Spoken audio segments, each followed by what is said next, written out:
Hi guys, welcome to the video. आज की इस वीडियो में हम करने वाले हैं लीड कोड की प्रॉब्लम नंबर 15 जिसका नाम है 3 सम। पिछली एक वीडियो में हमने किया था 2 सम वाली प्रॉब्लम को सॉल्व, तो यहाँ पर हमें 3 सम वाली प्रॉब्लम को सॉल्व करना है। इस प्रॉब्लम में हमें दिया जाएगा एक इनपुट अरे जिसमें कुछ नंबर्स पास किए जाएंगे और हमें फाइंड करना है ऐसे 3 नंबर्स का सेट जिनका सम 0 हो। ऐसे जितने भी सेट बन रहे हैं 3-3 नंबर्स के जिनका सम 0 हो, उन्हें हमें एक एरे में डालकर आउटपुट करना है। फॉर एग्जाम्पल, अगर हम इस वाले इनपुट एरे को लें जिसमें -1 0 1 2 -1 एंड 4 पास किया गया है, इसमें अगर हम -1 1 एंड 2 का अगर सम करेंगे तो 0 आएगा। तो इस सेट को हमने इस एरे में डाल दिया है। वहीं पर अगर नेक्स्ट सेट देखें तो -1 0 एंड 1 का अगर हम सम करेंगे तो वो भी 0 आ रहा है, इसलिए उसे भी हमने एक सेट बनाकर इस एरे में डाल दिया है। तो इस तरीके से हमें 3-3 नंबर्स का सेट बनाकर एक एरे में डालकर आउटपुट करना है। वहीं पर अगर हम नेक्स्ट एग्जांपल को देखें तो यहाँ पर हमें 0 1 एंड 1 पास किया गया है। अब यहाँ पर 3 नंबर्स ही हैं, अगर हम तीनों का सम भी करेंगे तो जो आउटपुट आने वाला है वो 0 से ज़्यादा आने वाला है, इसलिए हमें यहाँ पर खाली एरे आउटपुट करना पड़ेगा। वहीं पर अगर हम यहाँ पर दूसरा इनपुट एरे देखें जहाँ पे फिर से हमें 3 नंबर्स पास किए हैं लेकिन तीनों 0 0 है, तो अगर हम तीनों का सम भी करेंगे तो 0 ही आएगा, इसलिए हमारा एक ही सेट बन रहा है और उस एक सेट को हमने डालकर एरे में डालकर आउटपुट कर दिया है। तो आइए समझते हैं इस प्रॉब्लम को और थोड़ा सा डीप में। तो हमने की थी 2 सम प्रॉब्लम और उसी तरीके से हमें 3 सम प्रॉब्लम को भी अप्रोच करना है। तो अगर हम इसकी ब्रूट फोर्स अप्रोच निकालना चाहें तो वो क्या होगी, जैसे कि हमने ये एरे लिया -1 0 1 2 -1 -4। हम क्या करेंगे, पहले तो एक लूप चलाएंगे जिसमें हम इस नंबर को उठाएंगे और फिर पूरे नंबर के साथ एक दूसरा नंबर फाइंड करने की कोशिश करेंगे। फिर उन दोनों को उठाएंगे, इन दोनों को उठाएंगे, मतलब मान लीजिए इन दोनों को उठाया हमने, फिर इन दोनों को उठा के फिर पूरे एरे के साथ चेक करेंगे और थर्ड नंबर फाइंड करने की कोशिश करेंगे। तो इस तरीके से हमें 3 for loops, nested for loops चलाने पड़ेंगे। तो जो इसकी टाइम कॉम्प्लेक्सिटी बन जाएगी वो बन जाएगी O ऑफ n³, जो कि बहुत ज़्यादा है, लेकिन हमें इस टाइम कॉम्प्लेक्सिटी को रिड्यूस करना है। तो हम इसकी देखते हैं optimal approach. Brute force approach तो बहुत ही सिंपल सी अप्रोच है, हमें सिर्फ सिंपली 3 नेस्टेड फोर लूप्स चलाने और एक एक नंबर को पकड़ के देखना है पूरे एरे में ट्रेवर्स करके। तो हमारे पास ये एरे दिया हुआ है हमें -1 0 1 2 -1 एंड 4। अब इस पे जो हमारा एल्गोरिदम है ऑप्टिमल अप्रोच वाला उसको हम रन करेंगे और उसी को करते हुए मैं आपको बता दूंगा कि हम इसको कैसे सॉल्व करेंगे। तो हम यहाँ पर एरे को लिख लेते हैं -1 0 1 2 -1 एंड -4। तो ऑप्टिमल अप्रोच में सबसे पहली चीज़ हम क्या कर सकते हैं, हमने हमारे 2 सम वाली प्रॉब्लम में भी किया था, हमने हमारे एरे को सॉर्ट कर लिया था। तो सबसे पहली चीज़ हम क्या करेंगे, हमारे एरे को कर लेंगे सॉर्ट। तो एरे को सॉर्ट करने की जो टाइम कॉम्प्लेक्सिटी होती है वो होती है O of n log n, जो कि n³ से बहुत कम है, ठीक है, इसलिए हम इसमें सॉर्ट कर रहे हैं, ठीक है। क्योंकि अगर हम इसको विदाउट सॉर्टिंग करते तो हमारी जो टाइम कॉम्प्लेक्सिटी बनती वो बनती O ऑफ n³, जो कि बहुत ज़्यादा है, इसीलिए हमने इसको सॉर्ट किया है। अब इसको सॉर्ट करेंगे तो हमारा जो एरे बनेगा नया वाला वो बन जाएगा -4 -1 -1 0 1 एंड देन 2। तो इस तरीके से हमारा सॉर्टेड अरे हमें मिल जाएगा। अब हम क्या करेंगे, हम पिक करेंगे एक एलिमेंट, क्योंकि हमें इसमें 3 एलिमेंट्स पिक करने हैं जिसका सम हमारे टारगेट के बराबर हो, और यहाँ पर हमारा टारगेट फिक्स है जो कि 0 है। तो टारगेट मैटर नहीं करता है, जो हमारी अप्रोच है वो मैटर करती है। हमारी अप्रोच कोई भी टारगेट हमें दिया जाए उसके लिए सेम ही होगी। तो यहाँ पर हम क्या करेंगे, एक नंबर को पिक करेंगे। तो फॉर एग्जाम्पल यहाँ पर हम 4 को पिक करेंगे और उसके बाद जो बचा हुआ एरे है उस पर हम 2 सम वाला जो एल्गोरिदम है हमारा वो रन करेंगे। तो 2 सम वाला एल्गोरिदम हमारा क्या था, उसमें हमने किया था एक लेफ्ट पॉइंटर और एक था हमारा राइट पॉइंटर, ठीक है। तो यहाँ पर भी हम वही करेंगे। हम क्या करेंगे, हम सम करके देखेंगे हमारा जो करंट नंबर है जिसको हमने अभी पिक किया है वो है -4 फिलहाल के लिए, और जो हमारा लेफ्ट पॉइंटर पे नंबर है वो है -1, और जो हमारा राइट पॉइंटर पे नंबर है वो है 2। तो अगर हम इनका सम करके देखेंगे तो वो आएगा -3, जो कि हमारे टारगेट से कम है। टारगेट हमारा क्या है, 0 है, तो ये हमारे टारगेट से कम है, इसीलिए हम क्या करेंगे, हमारे लेफ्ट वाले पॉइंटर को आगे बढ़ा देंगे। जो हमारा लेफ्ट वाला पॉइंटर आ जाएगा वो -1 के ऊपर आ जाएगा। अब हम फिर से हमारे -4 -1 एंड 2 का सम करके देखेंगे। तो यहाँ पर भी अगर हम -4 -1 एंड 2 का सम करेंगे तो सेम आएगा -3, which is again less than है हमारे 0 से, इसीलिए हम क्या करेंगे, हमारे लेफ्ट वाले पॉइंटर को फिर से आगे बढ़ा देंगे। तो जो हमारा लेफ्ट वाला पॉइंटर है वो आ जाएगा हमारा 0 के ऊपर। अब हम सम करेंगे फिर से -4 0 एंड 2 का। तो अगर हम -4 0 एंड 2 का सम करेंगे तो वो आएगा -2, जो कि अगेन लेस देन है हमारे 0 से, इसीलिए हम क्या करेंगे, हमारे लेफ्ट पॉइंटर को फिर से आगे बढ़ाएंगे। तो अभी हमारा जो लेफ्ट पॉइंटर है वो आ जाएगा 1 के ऊपर। अब हम चेक करेंगे फिर से -4 1 एंड 2 का सम, तो वो आएगा -4 + 1 which is equals to -3 and -3 + 2 which is equals to -1 again, which is equals to आएगा -1, जो कि अगेन 0 से छोटा है, इसीलिए हमें लेफ्ट पॉइंटर को आगे बढ़ाना था। बट इस पोजीशन पर जो हमारा लेफ्ट पॉइंटर है वो उसकी मैक्सिमम लिमिट को क्रॉस कर चुका है। मींस अगर हम अब लेफ्ट पॉइंटर को बढ़ाएंगे तो हमारा लेफ्ट पॉइंटर हमारे राइट के बराबर हो जाएगा। और हमें हमारी प्रॉब्लम में कंडीशन दी हुई है कि कभी भी हमें सेम इंडाइसेस वाले नंबर्स को पिक नहीं करना है। मींस हमारा लेफ्ट और राइट पॉइंटर एक नंबर पर नहीं रह सकता है, क्योंकि हमें अलग अलग इंडाइसेस वाले नंबर्स को पिक करना है। अगर हम लेफ्ट को 2 के ऊपर ले जाएंगे तो जो हमारा नंबर का इंडाइसेस है, मतलब इंडेक्स है, वो सेम हो जाएगा 2 का। तो हम क्या करेंगे, सिर्फ लेफ्ट को यहीं पर रोक देंगे। जब तक हमारा लेफ्ट राइट से छोटा है तब तक ही हम इस वाइल लूप को चलाएंगे, क्योंकि हमें ये वाला जो कैलकुलेशन है ये वाइल लूप के थ्रू करना पड़ेगा। तो हम हमारी वाइल लूप की कंडीशन लगा देंगे, while left is less than right. तो जैसे ही हमारी ये वाली कंडीशन क्रॉस हुई हमारा वाइल लूप रुक जाएगा। तो अभी हमारा फर्स्ट पास कंप्लीट हो चुका है, जिसमें हमने -4 को पिक किया था। अब हम पिक करेंगे हमारे -1 को, जो कि होगा हमारा नेक्स्ट एलिमेंट। ठीक है, और हम जो बचा हुआ एरे, जो इतना एरे -1 से लेकर 2 तक, उस एरे पर हमारा टू सम वाली प्रॉब्लम का एल्गोरिदम लगाएंगे, जो फिर से होगा लेफ्ट वाला पॉइंटर और राइट वाला पॉइंटर। ठीक है, अब हम -1 को पिक करेंगे तो हम सम करके देखेंगे -1 प्लस ये वाला लेफ्ट वाला पॉइंटर जो कि -1 है अगेन, प्लस हमारा 2। तो अगर हम इन तीनों का सम करेंगे तो वो आएगा हमारा 0। ये जो 3 एलिमेंट्स है इनका सम हमारे 0 के बराबर आ रहा है।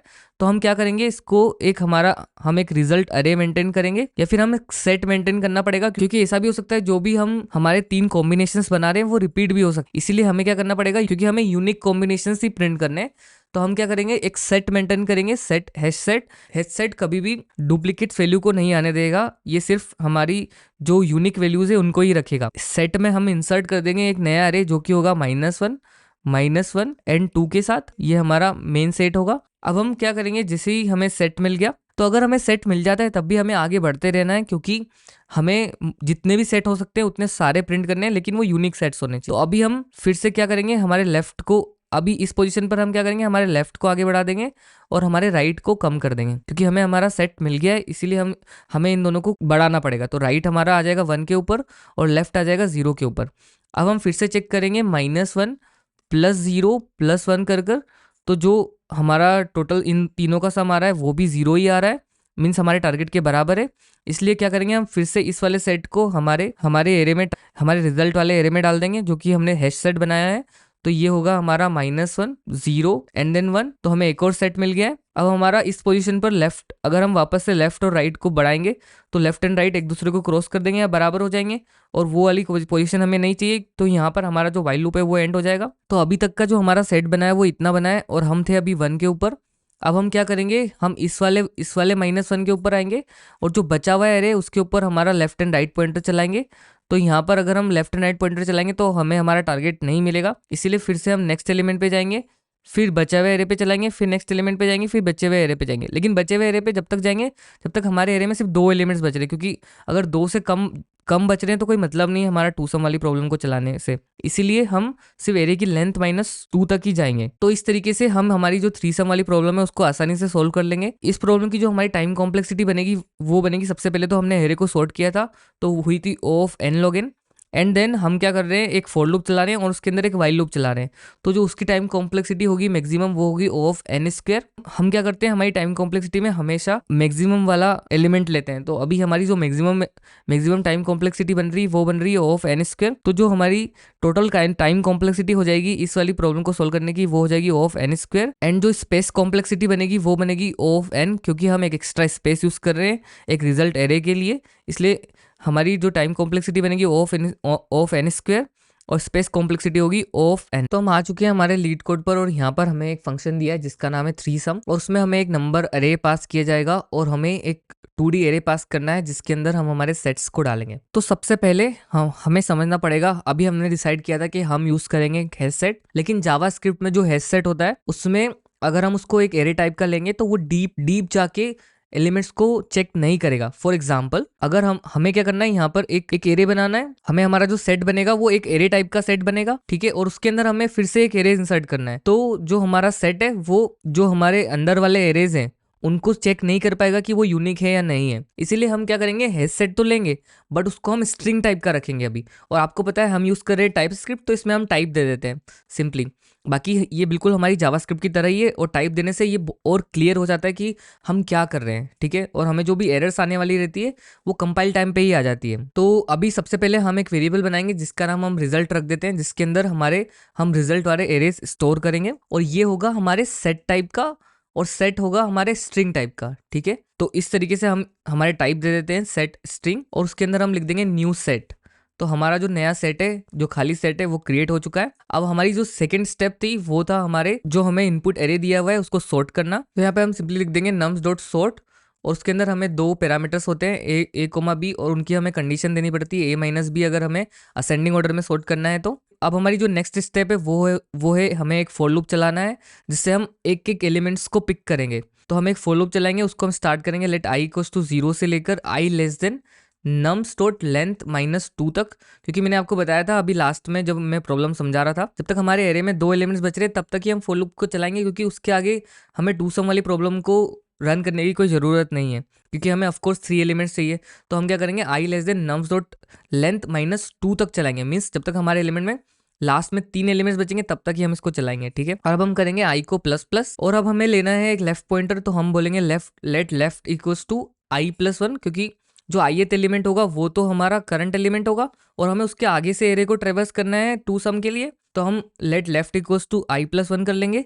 उसके बाद हम करेंगे लेट राइट इक्वल्स टू जो हमारी नम्स की लेंथ है -1 तक, मतलब हमें एरे के लास्ट तक जाना है, एरे के लास्ट वाले एलिमेंट पे हमारे राइट वाले पॉइंटर को रखना है, और जो हमारा करंट एलिमेंट है उसके जस्ट बाद में हमें लेफ्ट पॉइंटर को रखना है। इसलिए हमने राइट को किया है nums डॉट लेंथ -1 पर। अब हम क्या करेंगे, जो हमारा करंट एलिमेंट है उसको हम एक वेरिएबल में स्टोर करा देते हैं ताकि हमें पढ़ने में आसानी हो, रीडेबिलिटी बढ़े। इसलिए हम सिंपली यहाँ पर एक कॉन्स्ट वेरिएबल बनाएंगे, उसको नाम हम दे देते हैं एलिमेंट, और उसके अंदर हम num सेट आई पे जो भी एलिमेंट है हमारा उससे स्टोर करा लेंगे। अब हमें चलाना है हमारी टू सम वाली प्रॉब्लम को, तो हम सिंपली यहाँ पर चलाएंगे वाइल लूप, और हम इसमें एक कंडीशन लगाएंगे जब तक left is less than right है तब तक हमारा ये वाइल लूप चलेगा। और इसके अंदर हम हमारे सम को निकालेंगे, तो हम लिखेंगे कौन सम इक्वल्स टू जो हमारा करंट एलिमेंट है उसका सम प्लस नम सेट लेफ्ट पे जो एलिमेंट है वो प्लस नम सेट राइट पे जो एलिमेंट है उसका सम। तो टोटल जो भी सम होगा वो हमारे सम वाले वेरिएबल में आ जाएगा। अब हम यहाँ पर सिंपली एक इफ कंडीशन लगाएंगे और उसके अंदर चेक करेंगे कि अगर हमारा सम 0 के बराबर हो गया है, हाँ क्योंकि हमारा यहाँ पर टारगेट क्या है 0 है, तो अगर हमारा सम 0 के बराबर हो गया है तो हम क्या करेंगे, हमारे रिजल्ट में जो हमने हमारा जो रिजल्ट सेट बनाया है, तो सेट में अगर हमें कोई एलिमेंट ऐड करना है तो हम उसमें यूज करते हैं ऐड वाला फंक्शन। तो हम करेंगे रिजल्ट डॉट ऐड, और इसके अंदर हम क्या करेंगे, जो हमारे तीनों एलिमेंट्स हैं, क्या है नम सेट आई हमारा पहला एलिमेंट है, या फिर हम उसको बोल सकते हैं एलिमेंट भी, क्योंकि हमने एलिमेंट के अंदर स्टोर करा लिया ऑलरेडी। और जो नेक्स्ट एलिमेंट है हमारा वो है नम सेट लेफ्ट वाला, और जो थर्ड एलिमेंट है हमारा वो है नम सेट राइट वाला। लेकिन हमें इन तीनों को एक एरे के फॉर्म में स्टोर कराना है हमारे सेट के अंदर। और मैंने आपको बताया था कि जो हमारा सेट है वो अभी स्ट्रिंग टाइप का है, तो हम सिंपली क्या करेंगे, पहले तो इसको एक एरे के अंदर डाल देंगे तीनों एलिमेंट्स को, और लास्ट में हम कर देंगे इनको ज्वाइन विद अ कोमा। तो ये बन जाएगा ये जो हमारा एरे है ये कोमा के साथ हमारे स्ट्रिंग में ऐड हो जाएंगे। कुछ इस तरीके से ये हमारे सेट में अभी रहेंगे, जैसे कि हमारा नम सेट आई पर हम मान लेते हैं -1, और नम सेट लेफ्ट पे मान लेते हैं 0 को, और फिर मान लेते हैं 1 को। तो ये तीनों एलिमेंट्स इस तरीके से हमारे सेट के अंदर स्टोर हो जाएंगे एक स्ट्रिंग के फॉर्म में। तो हमने क्या किया है, रिजल्ट डॉट ऐड किया है, पहले तो हमारे एलिमेंट को, फिर नम सेट लेफ्ट पे जो हमारा एलिमेंट है उसे, और नम सेट राइट पे एलिमेंट है उसे। और क्योंकि हमें इन्हें स्ट्रिंग में कन्वर्ट करना है तो हमने इसे ज्वाइन कर दिया है विद अ कोमा। एक ज्वाइन फंक्शन है जिसमें हम कुछ भी पास कर सकते हैं जिससे भी हमें ज्वाइन करना है। तो क्योंकि हम एरे में कोमा से हमारे एलिमेंट्स को सेपरेट करते हैं इसलिए हमने यहाँ पर कोमा यूज किया है। हमने डिसाइड किया था कि अगर हमारा सम हमारे टारगेट के बराबर हो जाए तब भी हमें हमारे लेफ्ट और राइट पॉइंटर को बढ़ाना है, क्योंकि हमें मल्टीपल सेट्स निकालने हैं। इसलिए हम क्या करेंगे, लेफ्ट को आगे बढ़ा देंगे और राइट को कम कर देंगे। लेफ्ट कर देंगे प्लस प्लस और राइट कर देंगे माइनस माइनस। और एक और कंडीशन हमें लगानी है, एल्स इफ अगर हमारा सम लेस देन हो हमारे टारगेट से, टारगेट हमारा 0 है, तो अगर हमारा सम छोटा हो हमारे टारगेट से तो हमें क्या करना है, सिंपली हमारे लेफ्ट वाले को बढ़ाना है। और एल्स में अगर हमारा सम ग्रेटर हो या फिर इक्वल हो हमारे टारगेट के बराबर, और यहाँ पर हमारा टारगेट 0 है, तो हम क्या करेंगे, सिंपली हमारे राइट को कम करेंगे जो कि होगा राइट माइनस माइनस। तो इस तरीके से जो हमारी प्रॉब्लम है वो सोल्व हो जाएगी, और हमारे रिजल्ट वाले सेट के अंदर जितने भी हमारे सेट बनेंगे वो स्टोर हो जाएंगे। लेकिन एक प्रॉब्लम ये है कि हमें इसमें रिटर्न करना है नंबर टाइप का एक 2D एरे। लेकिन हमने जो भी सेट बनाया है, पहले तो हमने सेट बनाया है, हमने एरे नहीं बनाया है, और वो भी स्ट्रिंग टाइप का बनाया है। तो हमें क्या करना पड़ेगा, इस सेट को एक एरे में कन्वर्ट करना पड़ेगा, और वो एरे होगा स्ट्रिंग टाइप का, तो उस एरे को हमें कन्वर्ट करना पड़ेगा नंबर टाइप के एरे में। तो वो कैसे करेंगे चलिए देखते हैं। तो यहाँ पर हम सिंपली क्या करेंगे, रिटर्न करेंगे सबसे पहले तो, और हम एक फंक्शन यूज कर सकते हैं एरे डॉट फ्रॉम। ये क्या करता है, जो भी हम इसके अंदर पास करेंगे उससे ये एक एरे बना देगा। जो हमारा सेट है वो अब एरे बन गया है, ठीक है, एरे डॉट फ्रॉम रिजल्ट। और यहाँ पे एरर इसलिए आ रही है क्योंकि हम टाइपस्क्रिप्ट यूज कर रहे हैं, टाइपस्क्रिप्ट में हमें नंबर टाइप का 2D एरे रिटर्न करना है, लेकिन यहाँ पर हम रिटर्न कर रहे हैं एक स्ट्रिंग टाइप का एरे। तो अब हमें क्या करना पड़ेगा, जो हमें एरे मिलेगा नया, ठीक है, सेट जो हमारा सेट है वो अब एरे में कन्वर्ट हो गया है। तो हम क्या करेंगे, उससे मैप करेंगे और मैप में हमें इसमें हर बार एक आइटम मिल जाएगा। और हम क्या करेंगे, जो भी हमें आइटम मिल रहा है उसको हम स्प्लिट कर देंगे एक कॉमा से। तो जो हमारे एलिमेंट्स हैं वो जो हमारे एरे के अंदर जो ये एलिमेंट्स है, जिसकी ये -1 0 1, तो ये अलग अलग हो जाएंगे, सेपरेट हो जाएंगे। और फिर हम इसे फिर से मैप कर देंगे और हमें फिर से ये आइटम मिलेगा। और हम क्या करेंगे, इस आइटम को क्या करेंगे, आइटम को कर देंगे नंबर में कन्वर्ट। तो नंबर में कन्वर्ट करने के लिए आप सिंपली किसी भी स्ट्रिंग के आगे अगर प्लस लगा देंगे तो वो नंबर में कन्वर्ट हो जाएगी। तो हमने सिंपली यहाँ पे किया है प्लस आइटम कर दिया है। जो हमारा स्ट्रिंग होगा वो नंबर में कन्वर्ट हो जाएगा। तो इस तरीके से जो हमें हमारा डिजायर्ड आउटपुट है वो मिल जाएगा। और यहाँ पर हमें एक और ब्रैकेट लगाना है। अब हम करते हैं इस कोड को रन। तो देखिए हमारे जो तीनों केसेस हैं वो यहाँ पर एक्सेप्ट हो चुके हैं। सबमिट करके देखते हैं इसको, तो हमारा जो सॉल्यूशन है वो एक्सेप्ट भी हो रहा है। तो इस तरीके से हमने इस वीडियो में देखा 3 सम प्रॉब्लम का सॉल्यूशन। तो अगर आपको ये वीडियो पसंद आई हो, मेरे समझाने का तरीका अच्छा लगा हो, तो प्लीज वीडियो को लाइक कर दीजिए। चैनल पे नए हो तो सब्सक्राइब कर दीजिए। Thank you so much for watching. मिलते हैं नेक्स्ट वीडियो में, तब तक के लिए बाय बाय।